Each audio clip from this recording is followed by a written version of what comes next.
Welcome to Cyclone InCYders. Thank you for joining us for our first show back this second semester. I'm your host, Ben Olson, joined as always with my trusty colleague, Jared Bravard. And a lot has happened in Iowa State athletics since we last saw you. I know the loyal Cyclone fans, you've been following along, so we're not going to go ahead and recap everything, the positives and the negatives, but we are going to jump into what's been happening in the winter sports here at Iowa State. And unfortunately for the basketball season, it hasn't been going as we had hoped. If we're looking at the men's basketball team, they're currently sitting at 10-13 and 3-7 in the Big 12, and they've certainly had their fair share of struggles this season, and we'll get into that. But first, we're going to talk about the really big news we heard here the past couple of days. Is the star for this Iowa State men's basketball team, Tyrese Halliburton, is out for the rest of the season with a fractured left wrist. And of course, he fell on that wrist this last Saturday against Kansas State, and it was the one that's been bothering him all season. So really a huge loss for an already struggling Iowa State team. It's hard to put into words how much this hurts, and just kind of the bad luck that this team's been having. So Jared, as we both know, Tyrese has been looked at in plenty of mock drafts as a lottery pick, possible top 10 pick for Iowa State. There's the chance that he's going to go pro after this season, and congrats to him, and we're excited if he decides to pursue that opportunity. But if he leaves, what would Tyrese's legacy be here at Iowa State? I think he's just another player in the long line that Iowa State has had recently here of just being that face of the team. He's always hardworking. He cares about his teammates, and he cares about the game. Gives a lot of energy, kind of one of those fan favorites. People go and see him, and they see him smiling and running around the court, having all that energy, and that just continues to see, or continuing what we've seen from these teams in the past. He's just having fun out there, and of course, no matter what he chooses to do here in the coming months, we wish him nothing but the best. But I do believe that might have been the last time we see him in an Iowa State uniform. I'm going to agree with you. I do think Tyrese will be gone after this season, and I can't blame him. But if you look at the things he's done in the short time that he's been here, he quickly became one of the most likable guys on Iowa State's team as a freshman last year. Of course, in that Big 12 tournament run, he was having so much fun out there. And I think Tyrese is a guy who, if he spends 4 years at Iowa State, he would be up there with the George Niang and the Monte Morris and the Naz Longs that we've seen in recent years. And we'd be talking, jersey retirement. So I think he's made his impression, but I think also he's a great example of what Steve Prohm can provide. We know the success and the track record that he has with guards, and I think Tyrese Halliburton is exactly that. He came in as a scrawny freshman a year ago who we were like, had no idea what to expect out of him. At least I didn't. Yeah. And Steve Prohm, had him all over the court, and you really saw his basketball IQ is off the charts, and I think that's what made him so successful in his short time. And the scouts are noticing it. He's got a lot of potential. So I agree with you. I think he's going to leave.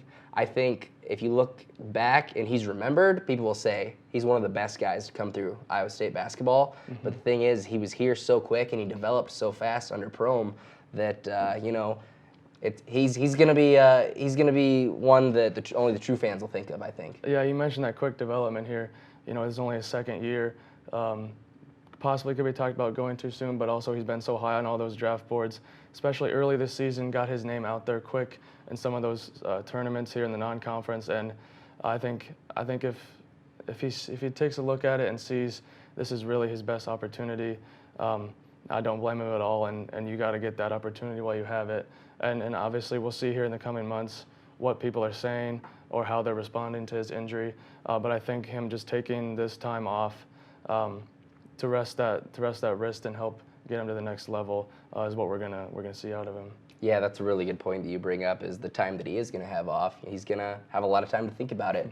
Maybe he'll surprise us at Cyclone Nation. You never know. I think he likes Ames, and I know Iowa State would love to have him. So it's going to be an interesting story to follow in the offseason. And I kind of want to talk about some of the highs and the lows of the season for this whole team. Obviously, you know, beating Seton Hall at home, but then losing to who I forget even already who it was. Florida A&M. Florida A&M, when they had a 99% chance of winning at home. That one hurt. And then you look at not winning a game on the road also so far this season. What is it that this team has not been able to click on? Where's their biggest struggle been? I would say the biggest struggle is offense for this team. We've seen a lot of Iowa State teams in the past being able to hit shots at a high clip. This team doesn't have that pure shooting ability, but we're also seeing the ball kind of stick a few more times than we have. Ball's not getting around all the way and creating those more open shots, especially for a team that's struggling. You need to get those open shots to try to get some to fall, to get that momentum. And, you know, games are won at the defensive end too, obviously. It can be discouraging when you don't see that ball go through the hoop. And so I think that lack of offense is what is hurting them right now the most. Yeah, I would agree with that. I mean, I think you could easily point fingers at the defense, mainly just because they're giving up a lot of high percentage shots, and then down on the offensive end, they're taking low percentage shots, and they're struggling to make from three, which is something that we're not used to with Iowa State basketball. So we talk about that Saturday game against Kansas State. Cyclones look good. They beat Kansas State 73-63. Tyrese Halliburton, of course, played with his injured wrist for a little bit in that second half, and he was still such a huge cog in what made that offense click, even with one hand. He barely used his left hand out there. Who's going to need to step up and, I mean, shoot more or get into the lane for Iowa State to improve this offense without Halliburton manning the offense? Mainly for me, I'm looking at Trey Jackson to be the main guy to come in and try to do his best to fill that void of Tyrese. It's going to take more than just him. It's going to take, you know, Prentice Nixon. It's going to take Caleb Grill. It's going to take, you know, Terrence Lewis. But I'm looking at Trey Jackson. Has shown the brightest spots this season, I believe, of just being able to have the ability to take that place of Tyrese. Needs to be a little bit better on the ball handling and the distribution, but he's got his shot down, seems like recently here. I'd like to see a little more senior leadership here at Apprentice Nixon moving forward in filling that role as well. And I think this really gives, like I mentioned, a good shot for Terrence Lewis to get some more minutes, and then Caleb Grill to kind of find his spot on this team as well. Those are both the guys that I was going to point out here. Some of the younger guys, since Tyrese is still considered a young guy, they're going to get their opportunity now to step up, the Caleb Grill or the Terrence Lewis. Terrence Lewis, of course, another Wisconsin guy. I think I could see him starting to get some penetration because he's been more of a 3-and-D kind of a guy. Same for Caleb Grill, too. He's been having a very Matt Thomas-esque freshman year. Just not being able to find his groove, but you can clearly see the athleticism and the talent is there. So I really think, I know they're young, but they're going to get their minutes now. And I think this is their chance to prove themselves, and they're going to have to take advantage of it. I really like that Matt Thomas, Caleb Grill kind of, you know, comparison there, because Matt Thomas came in as a top 50 recruit, if I remember correctly, on the ESPN boards, and we didn't really see all that we thought we were going to see out of him that freshman year. Kind of took him that first year and into that second year to kind of get developed as part of the team. And I think we're seeing something similar here with Grill. We saw all those highlights and all the hype about him coming into this year, but he's just kind of getting his feet under him here, and I think we'll see him take off in the years to come here. Yeah, of course. I mean, people forget he was a state champion high jumper in high school. He has great athleticism, but, you know, he's kind of been out on the perimeter so much for Iowa State. I feel like we haven't gotten to be able to see that. So we'll see what these guys can do with some more minutes. And one more thing I wanted to talk about, going back to sort of what we were talking about with Tyrese Halliburton, do you think the lack of experience and depth that this team has is related to how quickly Coach Prohm can develop his players? I mean, you look at the loss of Taylon Horton-Tucker and Lindell Wigginton, and now we're facing, you know, the possible loss of Tyrese Halliburton next year.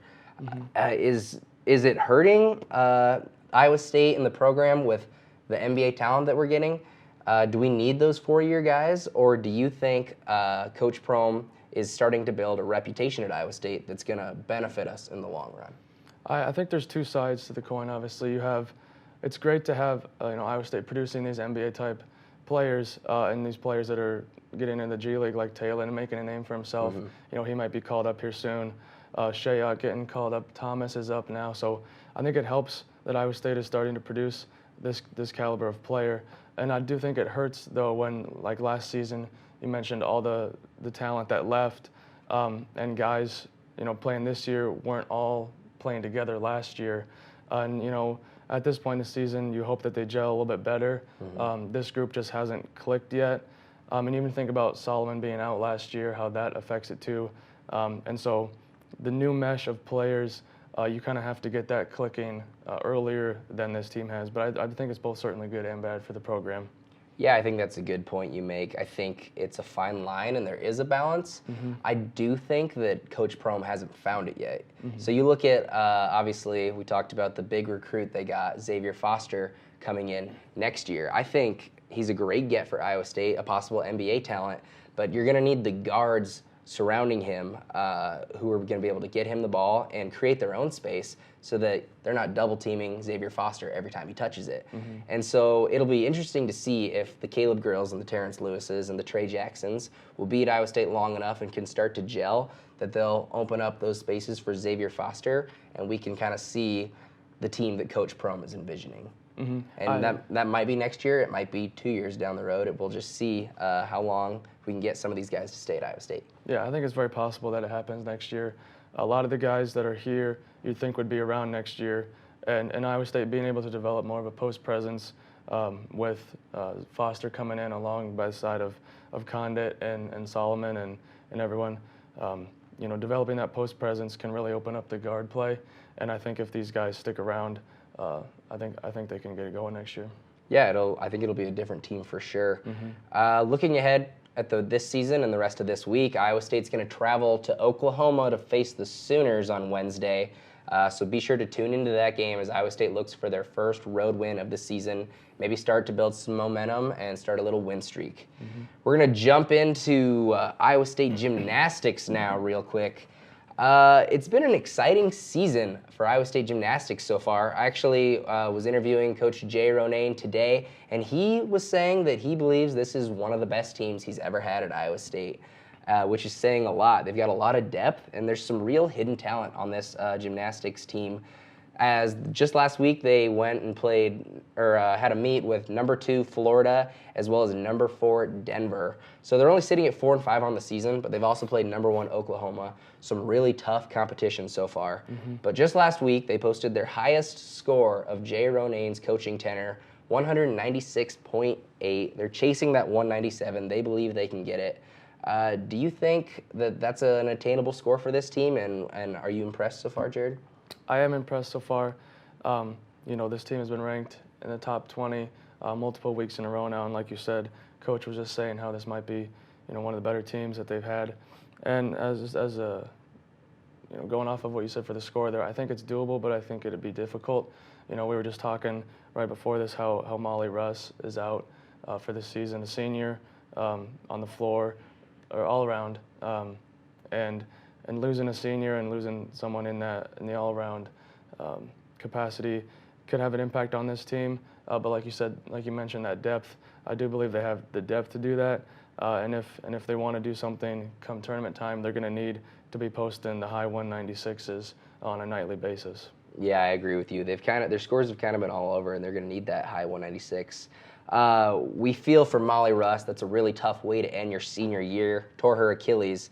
And so that left some voids on beam as well as floor. But a lot of the younger gals, the Natalia Rosker, Maisie Semple on beam, Sophia Steinbreitmeyer also moved over to beam to kind of fill some of those roles. So this team has been stepping up so far, and it'll be interesting to see if they can get that consistent scoring down when it's time to head to conference play, and then hopefully they'll be able to qualify for regionals as well. They're currently sitting ranked number 18. They go to St. Louis this week, but next week they're going to have a home meet against Michigan State. Andrea Maldonado is a super exciting gymnast to watch. She has been named Big 12 Newcomer of the Week multiple times, so be sure to get out and watch them at their home meet next Friday at Hilton. We're going to take a quick break. We'll be right back to talk some more women's basketball and wrestling. Don't go anywhere. You're watching Cyclone InCYders. Welcome back to Cyclone InCYders. We're going to jump other side of the court now for women's basketball. They've looked a little more promising this year, Jared, and they're kind of starting to get hot, and they just jumped into the NCAA tournament conversation. The women's team is sitting at 14-8 so far and 6-5 in Big 12 play, but they've got back-to-back wins over Oklahoma State and Oklahoma last week. But really, there's one big thing to talk about this season, and that's been Ashley Jones. Yeah. She has been phenomenal for this Iowa State women's basketball team. She's leading the Big 12 in scoring at 21.2 points per game, 2 points higher than the next closest, and she's third in rebounding at 10.8. How impressed have you been with her so far this season? I've been very impressed. I was a little worried at the beginning of the season. We knew Kristen Scott was coming back. We knew Ashley Jones was going to be there. But that void that Bridget Carlton left, or Carlson, we didn't know. We didn't know. It was a big question going into the season. And I think Ashley Jones has filled that role remarkably, being that consistent scorer, being that just presence on the team like we saw last year. I've been very impressed with her so far. I mean, the numbers speak for themselves, but also just watching her play and watching her effect on the game has been special. Yeah, I agree. I mean, it's easy to forget when you watch her that she's just a sophomore. This is only her second year, and I think the way she plays, if you watch her post moves, you can clearly tell that she watched Bridget Carlton, and she learned a lot because she's looked almost identical to her in the post this year. But her rebounding, I mean, might be a little better, and her overall toughness, you can see, is there. So she's going to be really big for Iowa State women's basketball for years to come. And in that Oklahoma win this last Saturday for the women's basketball team, she dislocated her shoulder the third quarter, went into the locker room, popped it back into place, came back out and played and was able to sink the game-cinching free throws for Iowa State. What do you think that says about, I mean, what her legacy is going to be at Iowa State? We already knew she was a tough kid just in watching her last season and this. But that just shows another level of her toughness and her commitment to this team. She's just a consistent hard worker, great competitor. You see, she was in so much pain there with the injury and going back into the locker room, getting it back into place, coming back out, and then having crucial buckets there at the end. It just speaks volumes about who she is as a person and as a competitor.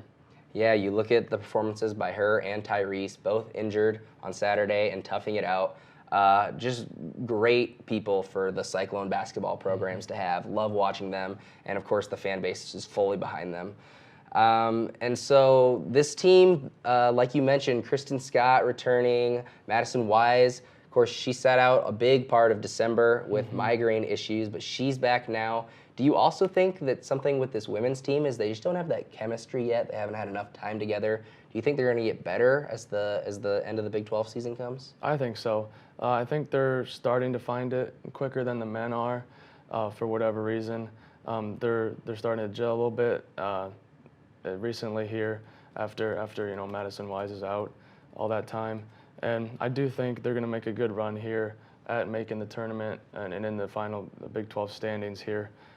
They certainly got a couple games coming up, which could help that out. We just saw a day or two ago that they're in the ESPN's bracketology right now as an 11 seed, and I think they control their own destiny. It's all out in front of them here at the end of the season to see how far they can go and what they can do. Yeah, no, I agree with you. Yeah, like you talked about, they just jumped in at number 11.